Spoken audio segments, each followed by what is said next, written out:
The time, 3:47 p.m.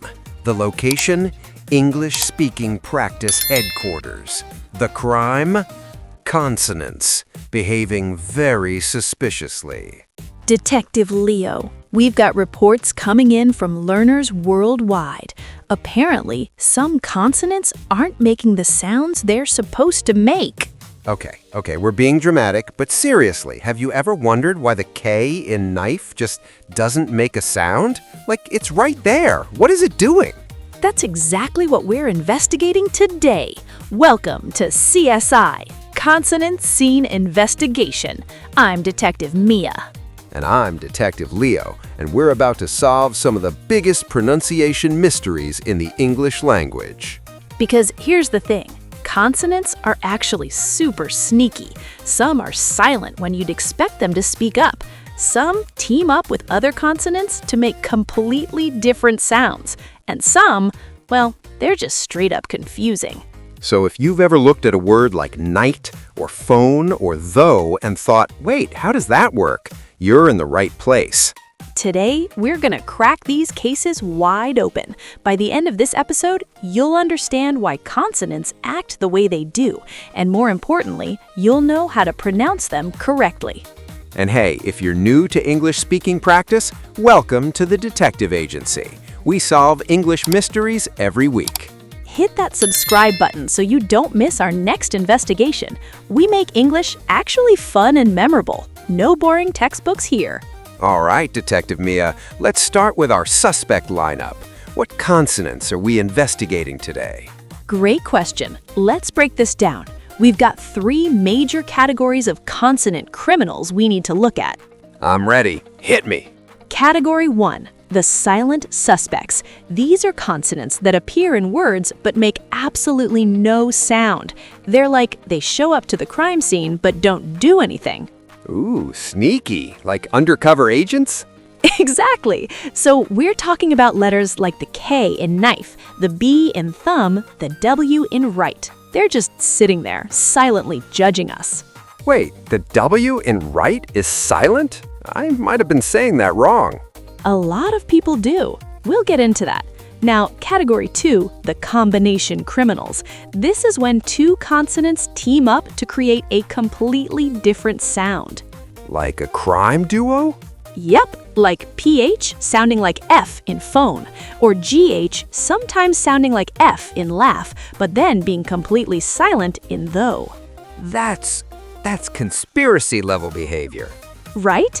And then, category 3, the confusing classics. These are sounds that English learners get wrong all the time because they're just tricky, like TH, which can be voiced or unvoiced. Okay, you lost me at voiced or unvoiced. Don't worry, we'll explain everything with actual examples. By the end, you'll be like, oh, that's why it works that way. I'm excited. Let's start with category 1, the silent suspects. Give me the first case. All right, case file number 1, the letter K at the beginning of certain words. The most famous example is knife. So we write K-N-I-F-E, but we say knife. Exactly, knife. The K is completely silent. Same thing happens in words like night, knee, no, knock. Hold on. Tick off on fingers. Night is night. Knee is knee. No is no. Knock is knock. Perfect! You're getting it already. Now here's the detective clue to help you remember. If you see KN at the start of a word, the K is always silent.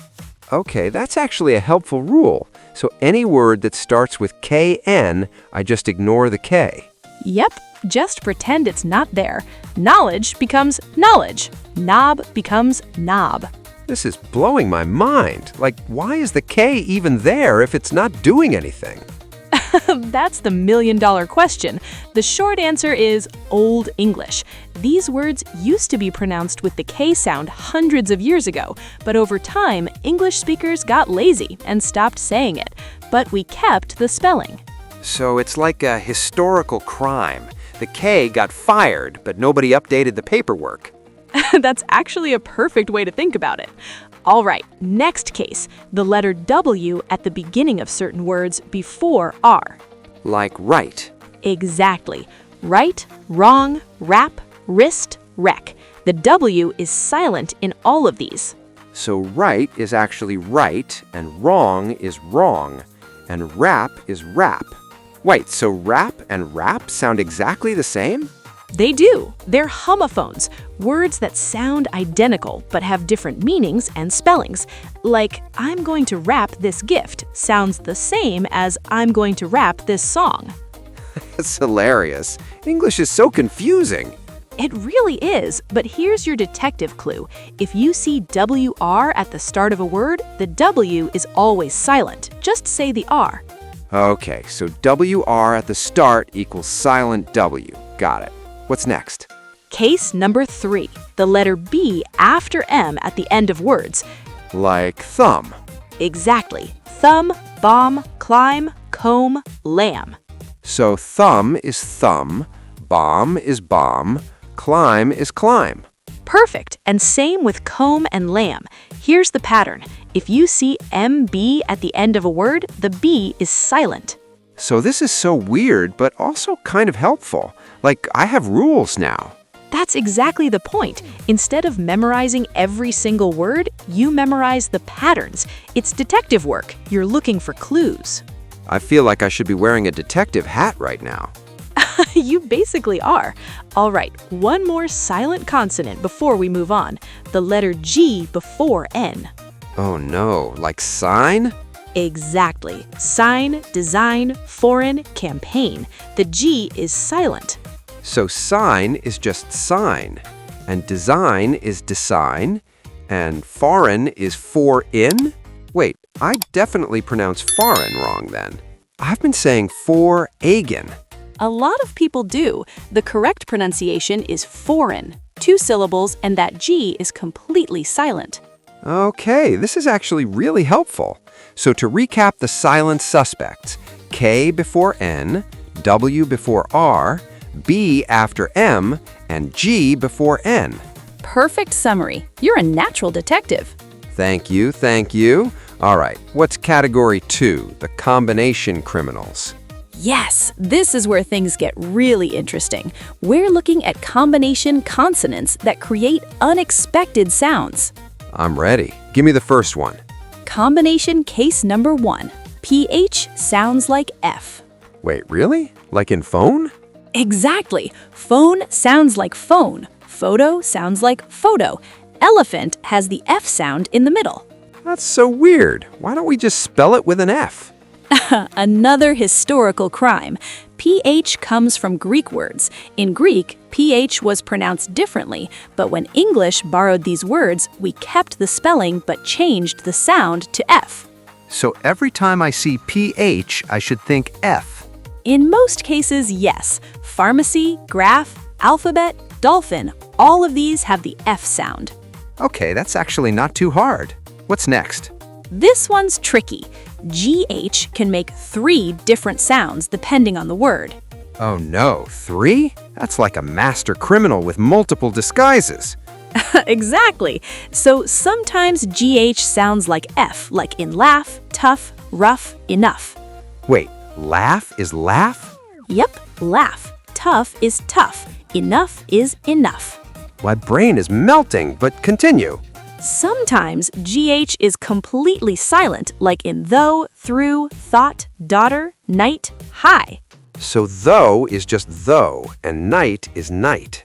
Exactly. And here's the weird part. There's no easy rule for when GH is F versus silent. You kind of just have to learn the common words. That's frustrating.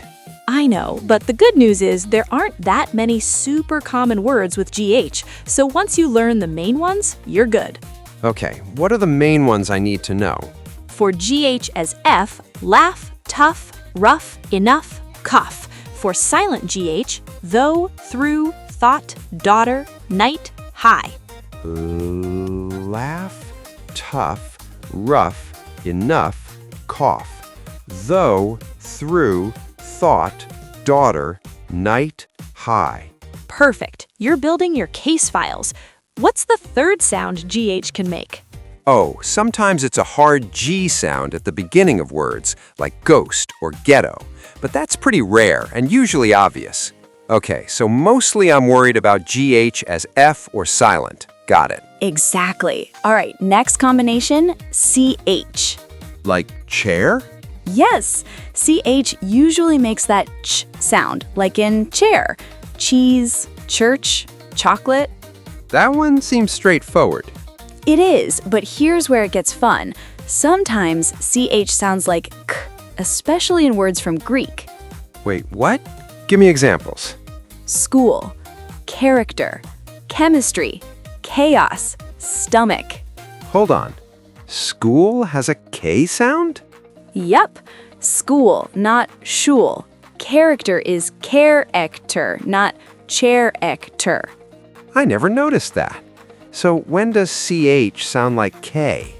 Usually in words borrowed from Greek, but honestly, the regular CH sound is way more common. So when you see CH, default to the chair sound unless you know it's a Greek word.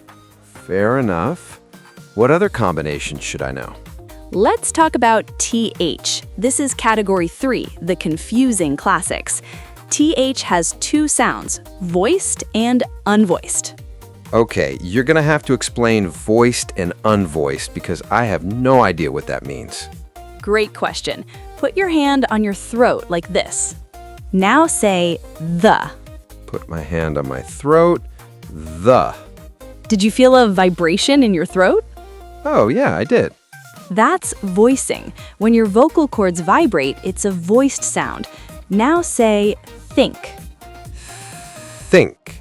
Oh, no vibration this time. Exactly. That's an unvoiced sound. So TH in the is voiced and TH in think is unvoiced. Okay, that actually makes sense.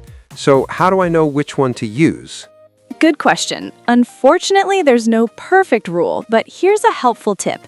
Voiced TH usually appears in common little words like the, this, that, they, there. So the, this, that, they, there all have the buzzy vibration sound. Yes, and unvoiced TH is more common in content words like think, thank, three, through, tooth. Think, thank, three, through, tooth. Yeah, no vibration. And the, this, that, they, there, vibration. Perfect! You've got it. This is one of those sounds that English learners struggle with, so the fact that you can feel the difference is huge. This is so cool. I feel like I'm unlocking secrets. You are! All right, one more big one, the NG sound at the end of words. Like sing? Exactly. Sing, ring, thing, song. A lot of learners want to pronounce the G separately, like sin-ga, but it's actually one blended sound. So it's not sin-ga, it's just sing with a nasal sound at the end. Exactly. The NG creates one sound that comes from the back of your throat and through your nose. Try it. Sing. Sing. Oh yeah, it's like one smooth sound. Perfect. Same with ring, thing, song, long. Don't separate the G. Got it. So to summarize everything so far, silent consonants have patterns. Combinations like PH and GH and CH can surprise you. TH has two versions, and NG is one blended sound. That's an excellent summary. See, you're solving these cases like a pro. I feel pretty smart right now, not gonna lie. You should. All right, now comes the fun part, the interrogation room. We're going to practice these with real examples. Ooh, I like it. Interrogate me, Detective Mia. Okay, I'm going to give you a word and you have to pronounce it correctly using all the clues we've learned. Ready? Ready. First word, knuckle. Okay, KN at the start, so the K is silent. Knuckle.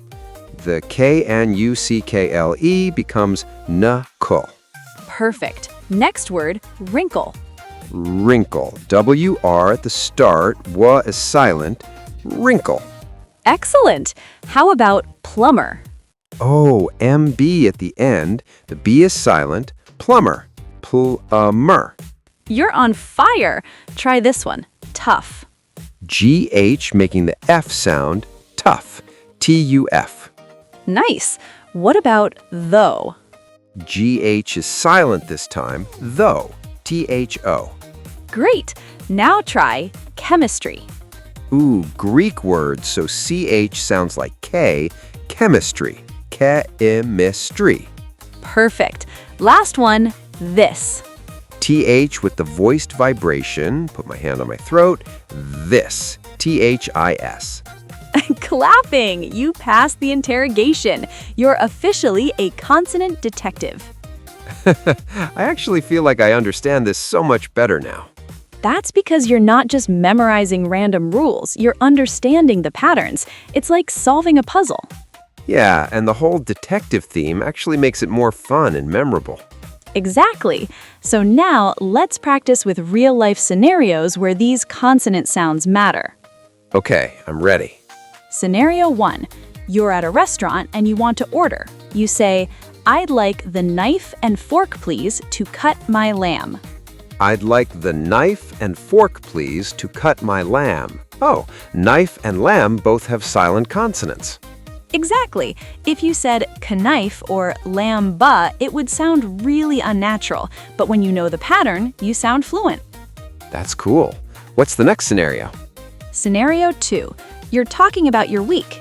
I wrote an article, designed a poster, and answered my phone all day. I wrote an article, designed a poster, and answered my phone all day.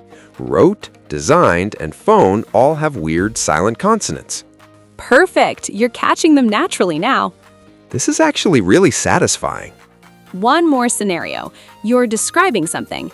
It was a tough choice, though I thought it through enough. Oh boy, this is a tongue twister. I'll practice slowly. It was a tough choice, though I thought it through enough. That's exactly right. And yeah, English can be a tongue twister sometimes. So many TH and GH sounds in one sentence. Right? But when you know the patterns, you can handle it. Let me ask you something. Has this detective approach actually helped you remember better? Honestly, yeah. Like, instead of just being told, this is how you say it, I feel like I understand why. And the categories, silent suspects, combination criminals, confusing classics, those labels stick in my brain. That's exactly why we did it this way. When learning is memorable and fun, your brain holds on to it better. Plus, I can picture myself as a detective investigating words now, which is kind of cool. You should. Every time you see a tricky word, think, what's the pattern here? What clues can I find? Yeah, like if I see wreck, I'll think WR at the start, silent W, it's wreck.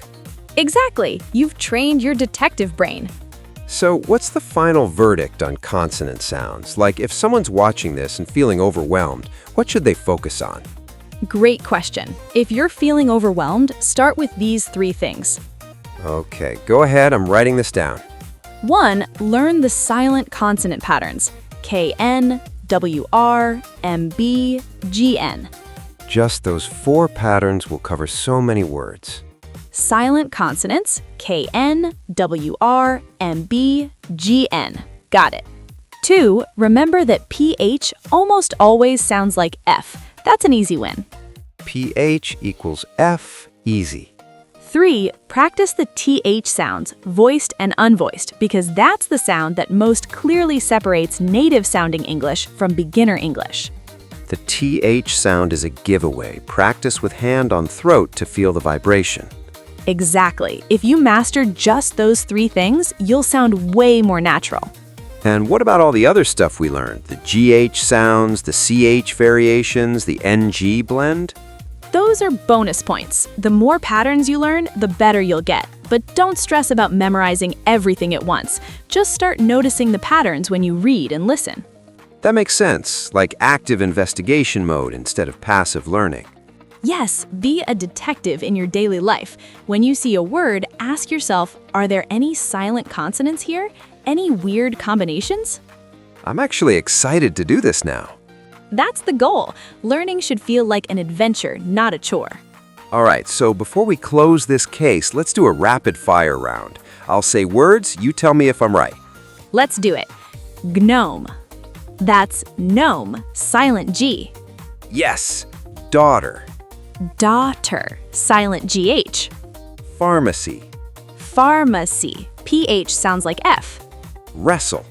Wrestle, silent W. Calm. Calm, silent L. Oh, wait, we didn't cover that. There's a silent L too? Yeah, words like calm, palm, salmon, the L is silent. That's another pattern we could investigate in a future episode. Oh man, English never ends, does it? Nope, but that's what makes it interesting. There's always more to discover. True. All right, Detective Mia, I think we've cracked this case. I think we have. So here's what we learned today. Consonants can be silent, they can combine to make unexpected sounds, and they can be confusing, but with patterns and detective work, you can solve any pronunciation mystery. And the key is to look for clues instead of memorizing every single word individually. Exactly. You're not a memorizing machine, you're a pattern detective. I love that. Okay, before we go, we need to give our viewers their detective badge. Yes, if you made it to the end of this episode, congratulations. You've earned your Consonant Detective Badge. Your mission, should you choose to accept it, go out into the world and find 5 words this week with silent consonants or weird combinations. Write them down, pronounce them correctly, and feel like a detective every time. And if you found this detective approach helpful, let us know in the comments. Tell us which consonant sound has been the trickiest suspect for you to catch. Yeah, we want to know what mysteries you're still trying to solve. And if you enjoyed this CSI-style lesson, hit that like button and subscribe to English Speaking Practice. We make English fun, memorable, and way more interesting than a textbook. Seriously, we've got more creative lessons coming every week. You don't want to miss them. Drop a comment, subscribe, and keep investigating. The more you practice, the better your detective skills get. And remember, English might be confusing, but you're smart enough to figure it out. We believe in you. You've totally got this. Case closed. Case closed. See you in the next investigation, detectives. Detective Leo signing off. Detective Mia signing off. Happy learning, everyone!